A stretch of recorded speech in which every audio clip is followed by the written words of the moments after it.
Do you guys want to talk about something fantastic? Yes. Yeah, let's talk about Fantastic Four First Steps. We all Yes. saw this movie. Yes, What'd we you did. guys think? I walked out pleasantly surprised. Like, and I'm going to say this, Fantastic Four is my least favorite superhero story. I don't know why. All the other renditions, I could care less about it. And this one, I walked away and I go, I like emphatically enjoyed it. Emphatically. Like all aesthetically, everything. I'll kind of echo that, and I'll say that I haven't really enjoyed any movies in the Marvel universe, like loved in a good bit, right? And so this movie to me kind of re-sparked the Marvel love. I think that's going to be the case for a lot of people. Honestly, I feel the same.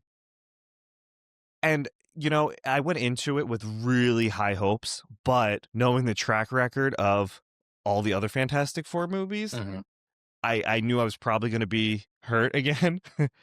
But you know what this one had that the other ones didn't? Pedro Pascal. Yes. The motherfucker's in everything. But like someone pointed that out, and they're like, but he's really not in like it's no different than like, I don't know, someone else that's pretty big. Because if you think about it, he's got what? The Last of Us. I mean, they counted it and they said as of now, he's in 12 projects coming out in the remainder of the year. Yeah, he's in fucking everything. He's doing a lot. And I mean, when we went to the movie theater, he had I think the Materialist, which was that one with Dakota Johnson and Chris Evans. He has this one. He has that Eddington one about COVID, where it's like he's battling Joaquin Phoenix in like a kind of a COVID epic kind of movie. Like he had at least 3 or 4 films out. Okay, so then I take that back. He is in a lot of things. Yes. But I guess it's no different than like I don't know, who used to be really like, who was hot on a hot streak for a while? I mean, Leo. Didn't Leo have a little run? Leo, but then he aged out of 25. Yeah, right. So too old. But his girlfriends didn't. No. Yeah, right. I mean, I think Tom Cruise used to be kind of like where Tom Cruise was in everything at one point. But I'll tell you, at least whatever, like if Pedro Pascal is in something, it doesn't necessarily mean that it's going to be gold. No. Wonder Woman 2. Well, did you see that's why he will never shave his mustache anymore? He said that. He was like, I will never shave my mustache because he hated the way he looked in that movie. That might have been the magic. Yeah. His mustache. What if Pedro Pascal is actually blessed by the mustache gods? Yes. And that's why he's good, is because of the mustache. Well, because... I'm just like, Wonder Woman 2 was not good at all. Well, I think the thing that really took me out of it is when they picked Kristen Wiig to be the villain. Not saying that Kristen Wiig can't be a villain, but I just know her too much on SNL for being like, Gilly, yes, like very like that, or like, I'm Denise, like that. Like, so it's like, to see her as a villain, I didn't get it. I didn't buy it. I was not buying what they were selling. And they really, like, with her character, just, like, made her go from, like, 0 to 100 really fucking fast, and she was just out for fucking revenge. And what was her, Cheetah? Or whatever. Yeah, but I mean, Cheetah. The real, like, headache of that film, we'll just say it, and we'll be honest. Gal Gadot, Max Lord, you're putting everybody in danger. You must give me the stone. And I'm like, what did I just watch? Like everyone's just renouncing their fucking wish. I renounce my wish. I renounce my wish. And I was like, Gal, you probably should renounce your wish that you got a better acting coach. Let's be honest. But I saw someone say that the reason they think this movie is doing so well, at least because before I went, there's a few people who caught like early screenings or advanced screening, and they were saying it was great. And sometimes when influencers are telling you a movie's great, you're like, I don't know, I'll have to wait. But someone said, I think the reason this is doing so well is that you don't need to watch any other movie in order to sit through this one. Like, there wasn't like you had to see Thunderbolts or you had to see this to understand what's going on. This was like completely separate. And I honestly liked that. I was like, okay, this is clean. We don't have to, it sets up other things that I'll probably have to know in the future. But for right now, this is like its own separate thing. I believe that they are going in the direction that you will need to watch previous movies and phases to know crucial things. I think that they've gone on record saying that. Kevin Feige, is that his name? I think that they've confirmed that. Yeah. Which is kind of annoying. Like, I liked when the movies were just very singular and it was like, all right, this is 2 hours of this movie. I mean, yes. So I like how with Fantastic Four, it was what, Earth 858, 828 or whatever Jack Kirby's birthday is. Like, cool. That's great for this fucking movie because it's its own little thing. Obviously, they're going to somehow find their way into the current Marvel universe, but I liked that they didn't talk about anyone else. There was no Tony Stark reference. It was its own little thing for what, an hour and 40 minutes. It was the right length. Now, I do like when they tie things in. I really do enjoy. Well, I guess they kind of did at the end. Sure. But I really like the whole tie-in because every time they say like something else and I go, oh, do you know what that means? And it gets me excited. It gets me excited for what is to come. I enjoy a nice standalone, but I love, like, it just does something in my brain. Something about the synapses in my brain is just going off when I agree, but I think like the thing that was so good in the Infinity Stone saga was that it was leading up to Thanos. Like, that was the whole thing. Whereas the next phase, it was so disjointed. Like, it seemed like nothing was connected. Then we had King the Conqueror, and then the actor got booted, and so now they're resetting it to. I mean, at this point, I don't consider it a spoiler, but Doctor Doom is going to be the next big bad, and it's a version of Doctor Doom. And so it just feels like now they're like, oh, we are learning the fact that this previous phase no one really liked because there was no continuity and nothing was connected.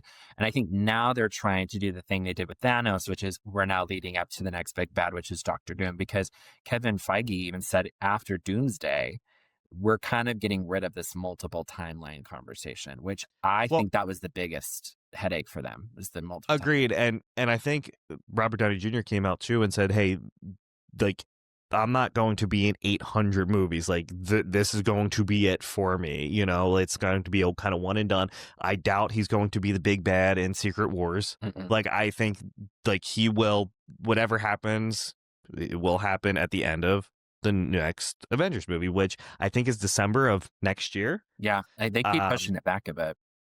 Yeah, so probably like 2028 we'll actually get it, But yeah, no, and I like that too because, and I heard that, and I don't know how true it is, but there were talks with whoever played Kang, Jonathan Majors, yeah, about possibly coming back. Like, I see he's starting to act again, but like that would be a dumb move at this point. And I also heard, if it's on the internet, it's true that they're going to show Robert Downey Jr.'s Doctor Doom like killing all the variants of Kang to kind of make that known that like he's done. They're gonna tie that up. Yeah, right. Because Doctor Doom is, I guess, one of the biggest, baddest motherfuckers in the Like, he can harness Galactus. I think at one point harnesses Galactus's ship's power and uses that. Like, he's super smart, super quick. He's also magical.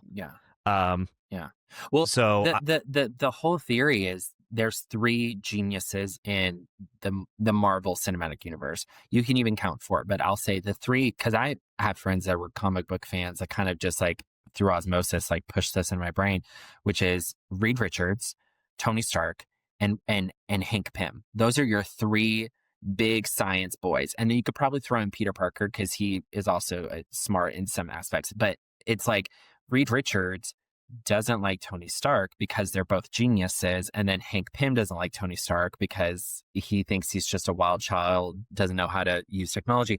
So imagine taking one of the smartest minds in the MCU and making him evil. What does that look like for our heroes? And if it is a version of Tony Stark that becomes Doctor Doom, that's scary. That is scary because he is a genius that is now not upheld to the mantra of what can I do to protect the world, but rather what can I do to destroy it.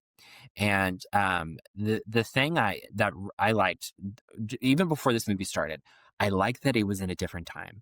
Like, what would this story look like in the 60s? Because I think that's probably why I never really liked the other Fantastic Four, because I'm thinking, okay, these seem like lesser characters compared to Thor, to Iron Man, to Captain America, to all these other characters, and to say, okay, well, we've put them now in a timeline where they're the only superheroes that we know of.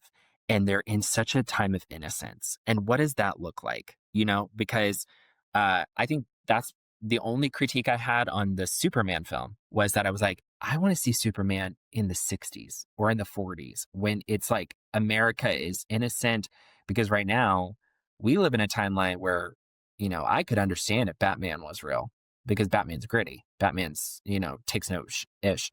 But Superman, I would be like, so I enjoyed the fact that they were like, we're going to put him in a time zone or timeline where they're the only ones. And that's all that people know about. Well, and it was also nice because yeah, right. So there was no Captain America. And if a version of Captain America exists in that timeline, they don't mention him. Like it was just the Fantastic Four. But yeah, no, I mean, well, there's also things in other Marvel movies where they say, oh, well, what's going on? Okay, the Daredevil TV show, right?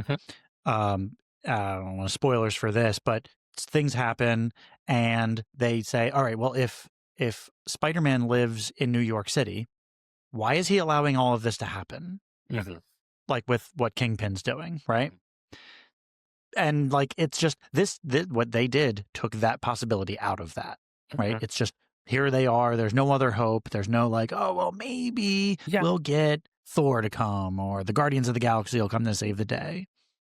And that's the rumor is, okay, if you haven't seen Thunderbolts, I don't know if you all have seen it, but the end scene, do you mind if I spoil it? Nope. Okay, so toward the end, the characters go, there's something that's just entered our atmosphere. And they look at it and it's the Fantastic Four ship. And people are, and it's like the Fantastic Four. And people are like, oh my God, Fantastic Four is coming. And people are like, I don't think that's Fantastic Four. Because I think towards the end of this movie, we see the end credit scene is Dr. Doom or whoever is Dr. Doom is taking Franklin or he's about to kidnap Franklin. And people think that is Dr. Doom coming to a timeline where the Fantastic Four don't exist and coming into that timeline. So instead of the heroes, they think it's Dr. Doom coming with Franklin to our current timeline that we're in. That is the rumor, or that's what people think it is. I do also enjoy the fact that we didn't have to see how their DNA was altered again. Like we get it. 25 minutes of the movie wasn't that. I said that we know it. We get minutes. I leaned over to my friend and go, "Oh my God, they're just letting it happen the way it happened, and we already know what happened." It's like Spider-Man. I don't need to see Uncle Ben die at this time. I don't. I don't. We get it. You were bit by a spider. Uncle Ben dies. Like we understand that. We understand you went into space. It got fucked up, and now you're a rock. Like we get it. Yeah, and it happens like 4 years later. They're like, "Oh, this is 4 years after this happened." And the thing that I found refreshing was that we didn't have everyone going through the angsty period of like, our lives are different now, and this sucks. It was just like, hey, this happened. It sucks. And like even Ben gets the worst deal. He just becomes this like creature, and he's even like, hey, I'm happy I'm here. I love what I get to do. I love my family. We cook Sunday dinners. He flirts with a Jewish girl. He grows a beard. I loved it because we weren't dealing with the whole angsty part of it. And you know what else he doesn't need anymore? His Viagra, because he's always rock hard. He's rock hard. Always 24/7. I will say, thank God he grew a beard, because him with those just massive eyebrows, I was like, this is throwing me off. I don't know. I don't get it. Thing? It was like Neanderthal almost. And I was just like, how did we go from early 2000s looking realistic as all get out to this? And then the minute he grew a beard, I said, I hope they always keep that beard, because it just levels the face out and it looks great. And I do think that he looked great. Like I think like whatever it was very well done. Like I think back to Michael Chiklis, and it's like, yo, like this was when I think of The Thing, like this kind of embodied that. And I think honestly, for the most part, I'll say for the most part, the CGI, everything was great except for fucking Franklin. For whatever reason, I swear at one point, it was like when Twilight at the end when Sue is dead and he's putting Franklin on her chest, like that motherfucker's hands clipped through Franklin. Yeah, like, and I was like, yo. And I'll tell you right then, before that even scene wrapped, I go, that baby's about to bring her to life. That baby's about to bring her to life. Of course. I knew it before I even put her on the chest. I kill her off. I said that baby's about to bring her alive. But I have you all seen Vanessa Kirby's interview with I think it's Graham Norton, and he goes, I just want to commend you on your super, and I'll just say in case kids are listening, see you next Tuesday face. And she goes what? And he goes, you're see you next Tuesday face. And she goes, is that like a good thing? And then Pedro Pascal goes, yes, it's a great thing. And she goes, what does it mean? And she goes, he's like fierce, like slay, like you did great. And I was like, he's just rolling through the lexicon of Drag Race. He's just like, yes, boots, mama god, oh god. And like literally, she goes, well, thanks, I guess. Like she didn't know she didn't know what that means. Every time she does the force field, I swear the camera's dead on her, and she'll do the force field, and then she goes. Is that something you practice, right?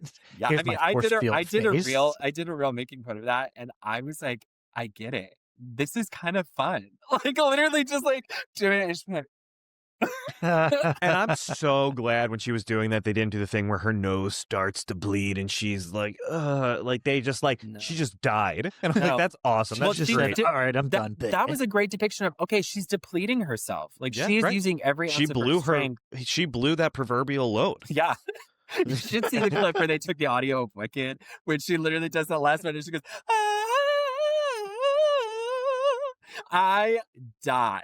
I'm like, the internet is a dumpster fire, but man alive, will they shoot out some every once in a while content. They nail it. Oh my gosh. And the one character I think people were saying they were not truly happy with was Joseph Quinn. And as someone who has met Joseph Quinn, first of all, tiny. Second of all, very sweet man. I saw him at a Comic-Con. I was dressed up as Eddie Munson, so it was kind of like a Valley of the Dolls moment for him. But people were like, well, I didn't like how he was just like not like a kind of cool, like ladies all fawn over him kind of thing. And I was like, okay, I'm just going to say this. I love Chris Evans. If Chris Evans was in the room with me right now, I probably would cry because he is a national treasure. He's Captain America.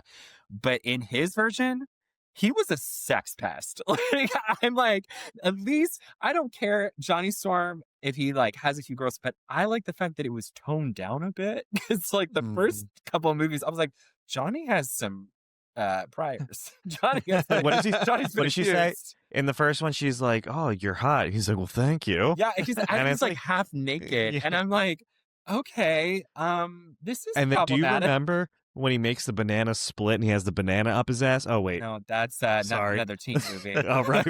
Oh, sorry, I do know that movie though. I love that movie. Okay, so how did we feel about Galactus? We finally got to see him. So I was worried because I was like, this is going to require a lot of CGI. And normally the more CGI, the not good it looks. And so the scene where you kind of see his shadow and then he fully unveils himself, I'm not going to lie, I kind of got like a shiver down my spine because I'm thinking, okay, Thanos was maybe 7 foot, 7'5", like, not super gigantic.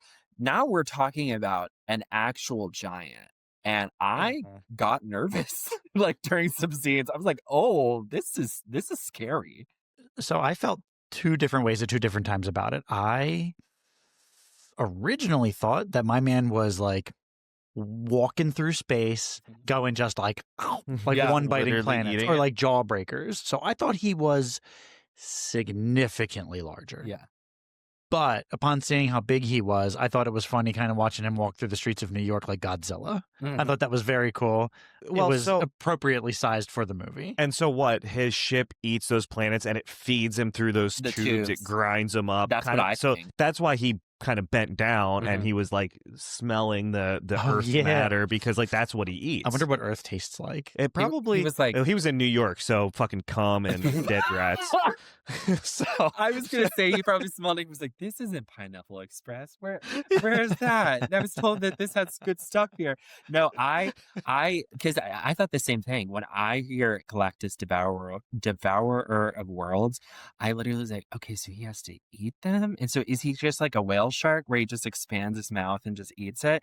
But then when I saw the ship, I go, oh no, it's like full Dune here. It's like sandworms, like literally just engulfs it and then takes it in, which I thought was interesting. Or you sent that meme earlier with Fat Bastard and someone put the Galactus helmet on him. So in the story, we find out like the Silver Surfer comes down, and I did not care that it was a woman because I think a lot of, man-childs were like, it's not a man and that's not cool. And I'm like, well, it's not like they just turned her into a woman. There is like a female version of the Silver Surfer in comics. Well, and at some point, we've talked about this before. There's who does Samuel L. Jackson play? Nick Fury. There's a black Nick Fury. There's white Nick Fury. Yeah. There's male Silver Surfer. There's female Silver Surfer. At some point in time, there is only one of those things, and someone just makes another one. Yeah. And it's not a big hubbub until it's in the movies. Yeah. And personally, I think it explains her being female in this version kind of explains, okay, you got the origin of how she came to be. You understand why she did, and it parallels to the Invisible Woman, Vanessa Kirby's like mission in this film. So I get it. But I will say, when she comes down and everyone's like, oh my God, what's that? And they're like not freaked out. They're just like, oh, hey, she's coming down on a surfboard. That's pretty cool. And then she goes, are you the protector of this world? And they're like, yes, we are. And they go, your planet's been marked for death. And no one moves. Everyone's like, well, what is she trying to tell us? I'm like, I would have been running. Like, girl comes down in a surfboard and she tells you your planet's been marked for death and you're cool as a cucumber. Like, what the heck? Well, so I loved that they showed her backstory. Actually, I thought that was a good, and it was only like 3 minutes long. Yeah, that's all you needed to see it. Cool. But also, was she just warning planets to be cool? Like, hey, FYI, like, I'm not telling you if Galactus is coming. He's just going to show up and eat your shit. No, I think because I think there's a part of it, and I liked this, which they gave Johnny Storm some urgency of like, hey, y'all are going to figure this out, but I'm here doing my own thing. And he deciphers all the messages and kind of plays it back to her. And he's like, you think you're doing them a service by telling them they're going to die so they can have time with their family, but you're sending them to their death. Like, you are selfish in a way. Like that scene where he plays all the audio back and it's people like crying for their lives. He's like, you did this to them because you didn't want him to go to your planet. So you took him everywhere else and sacrificed people. That's effed up. Well, right. And I mean, I don't know, like, at the end, when she launches him in Galactus into the portal, and then she dies, but like, or did she go through it as well? She was floating through black holes and shit. I think she'll be all right. Yeah, right? I think like she's not dead because she could go into space and be cool. Yeah. So, but I liked that she kind of, had her moment at the end, even though she killed how many fucking people inadvertently. Because she was choosing the planets, wasn't she? Yes. So that was her role. She's just choosing the planets. Was that she would choose based on, she would go down there first, do some reconnaissance, see what was available, go back to him, and then she would lead him to the planet. And, of course. And when she pushes him through the black hole, personally, I feel like it was a missed opportunity for like a music stinger where like Johnny Storm, because I really thought, I was like, is Johnny Storm going to sacrifice himself? I think that's a huge move for this character. And then he just gets knocked out and she pushes him in. And I wanted it to be like, I came in like a rat. Or like just something like, you needed like a prime, like just music stinger of like, da da da. I think it would have been cool. That's a new reel. Yeah. Well, that reel happened. Yeah. It would have been cool if the portal closed, but his head was sticking out, and just fucking cut it off, severed it. There you go. But I don't think that they could get away with that. So they go I love how they're like, we're going to be diplomatic about this and we're going to go talk to Galactus, even though there's proof he's done this to many planets. Like, he's not going to negotiate with you. And they're like, but we'll be different. And then they go to space, they find his ship, they go in there and they're like, so can you like not kill us? And he goes, totally. Like, I won't kill y'all. I just want your baby. And then looks at the Invisible Woman and she immediately goes into labor. I thought that was the funniest part. I'm getting that baby. He was like, all he had to do, he literally said, get in my belly. But he just goes, is Galactus, has he ever been a wet nurse?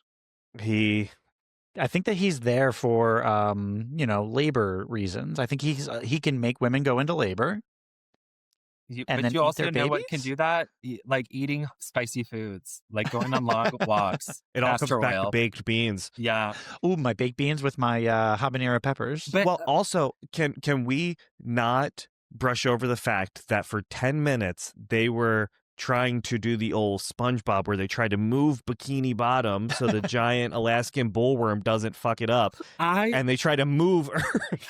I sat there and I looked at my friend. I go, I don't want to be the one to say this, but I feel like that was a huge waste of financial resources. Yeah. Like, I love how they go, we're going to do this across the world, which means we did it with an egg, which means hypothetically speaking, we could do it with the entire planet. No. Oh, I was like, if I was the president of all these countries, I'd be like, no, you're paying us back for that. Well, you're paying us back. And I feel like Marvel just did that so they could have a montage. Because every movie, you need a good old montage.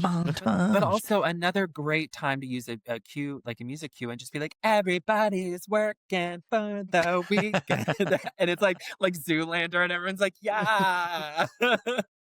I would die. I would die.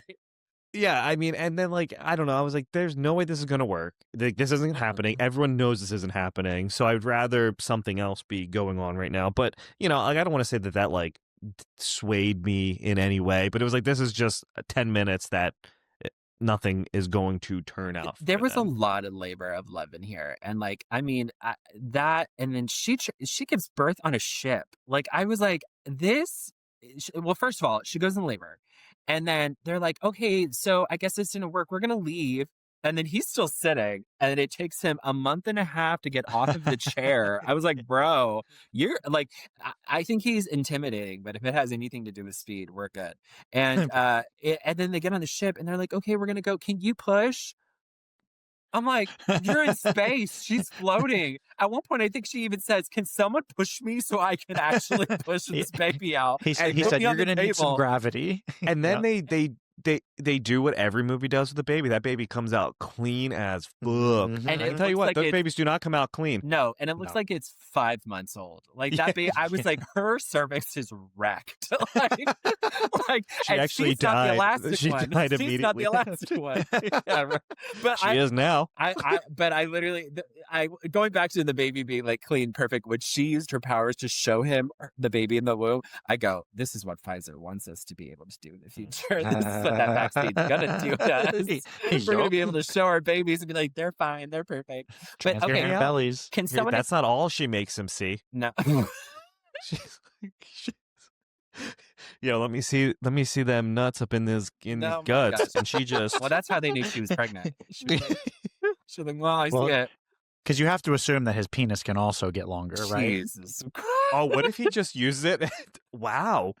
Oh, 100%. That happens. Well, wow. I mean, it's better. They're freaks. It's better than getting down with Johnny Storm because you're left with a burning sensation. And but I'm curious. Can anyone explain to me? So Galactus is like, I want your baby to eat it or what? Because he's like, he's going to take my place. Yeah, he wanted to pass his power on, so I'm assuming he could just die. Pass his hunger. His hunger. So his hunger. He would somehow satisfy his hunger. So you grab a Snickers. You're not you when you're hungry. Well, he wanted to give the baby his power, so that way he could just die, right? Essentially. So. Okay, because that was the part I didn't really understand. I was like, does he want to eat him? And then he'll be full and never really have to eat anymore, or he just wants to die, pass the torch on, and then this kid takes his place. And I did some research. I was like, let me talk about Franklin Reed. And apparently this kid is like the atomic bomb of superheroes. It's like, oh, he gonna F a lot of crap up because he's super powerful. And there's a lot of timelines, and I read a bunch of different ways he's been in the comics, and I'm like, well, I don't know which timeline they're going for, but I apparently he is going to rival many a superhero in power. So it'll be interesting to see how that goes. So I have to bring it up. Do we think that John Krasinski would have made a better Reed Richards? Because we only got him for 10 minutes before he turned into string cheese.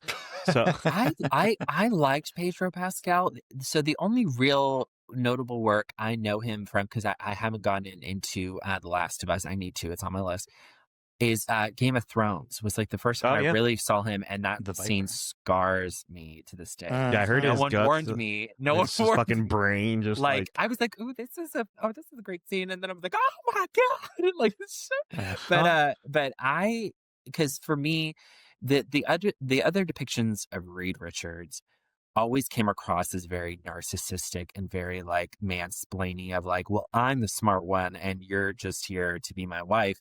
Where in reality, it was like, yeah, he's smart. Yeah, he's wanting to fix everything, but he's also scared. Like he's afraid. It's kind of like Tony Stark, where these men are brilliant and they know they have a mind that could revolutionize the world, but they also know that their minds have limits and they can't control every single variable. It's like when Tony when Thanos, first invaded New York in Avengers, and then the entire rest of the series he was worried about that happening again and being ready for it. Whereas this one, he's like, I have a giant that is coming and I can't stop him. And I have to figure out whatever solution I can. And even if I do, there's no guarantee it's going to work. And the scenes where you finally get to see that fighting between the two, him and his wife, of like, you thought about giving up our son. And he's like, I have, but I'm not. She goes, yeah, but you thought about it. Like you that was a variable that you thought of. And then towards the end, when he goes, that's the only thing we can do is use him as bait. And she goes, I know. And then she gets so angry. She goes, I know. And then she turns invisible because she knows he's right. But even in his right moments, she hates him.